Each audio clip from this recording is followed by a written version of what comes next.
Come on. Oh, God. Come on. I get one on 6-inch, dude. It'll be rock and rolling today.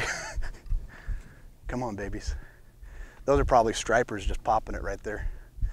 Actually, that was a pretty good boil.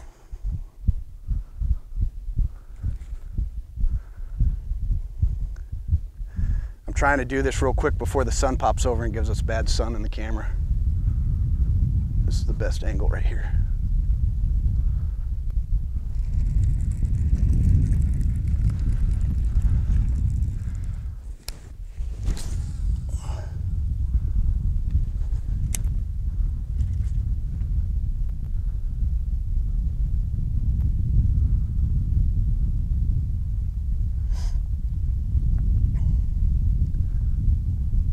There's one thing we're going to do a little bit later too. We're going to talk about equipment, and I'll get more in depth on the rods and reels I'm using, the line.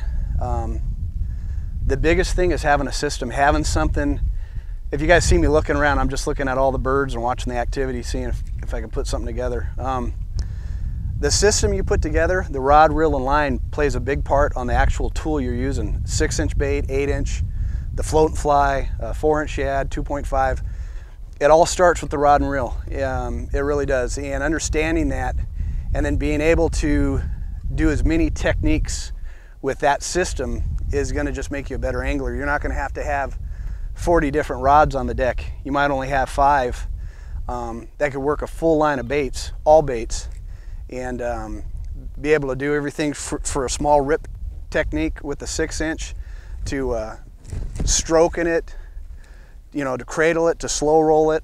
You can do multiple techniques with this bait and a bunch of other baits too. So that's the biggest thing I try to put together when I build these lures, is finding the right system, the right setup for it.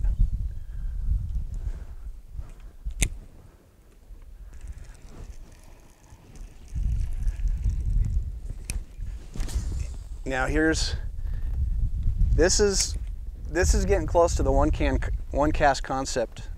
I preach a lot. If you take your time and take one cast on the right structure or cover, that's all it usually takes. That's really the key on becoming proficient. You don't want to go up to a spot and take 40 casts. It's a waste of time during the day, especially in the tournament. And it gives these fish way too many times to look at a bait that, you know, we build them as realistic as possible by Spro, but, you know, still they get used to the sound, the way it moves, the looks. So a lot of times if you just let them have one little look at it and you bring it right in the right spot, that's the money spot. And to pull that off, what I like to do is, if I know this is a long tapering point, I'll turn around and I'll throw, unless I see boils, that you always throw in boils because they're active fish. Oh, I already missed the fish.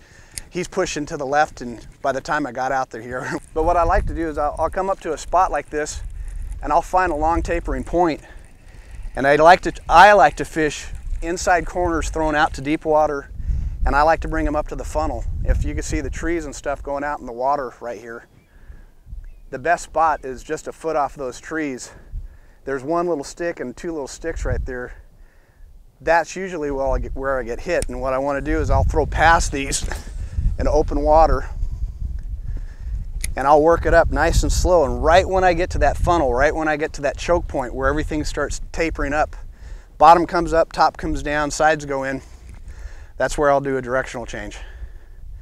Usually just bring it in nice and steady, and that creates that realism, that creates that thing where a bass will be in open water, sees a bait fish, starts to track it, and as it tracks it and it comes up to that rock or that tree or that bush, that's where they want to eat it anyways. That's their money spot. So give it to them. If that's what they're looking for and that's what they usually do, fish it that way.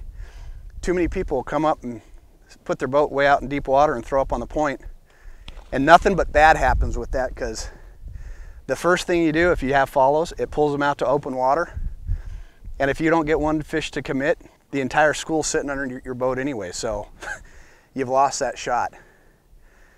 If we're lucky, we could sit here in shallow water, put down the power poles in a foot of water and throw out and bring all the fish to us and turn around and catch multiple fish cast, you know, back-to-back casts. kind of what we did a little bit earlier.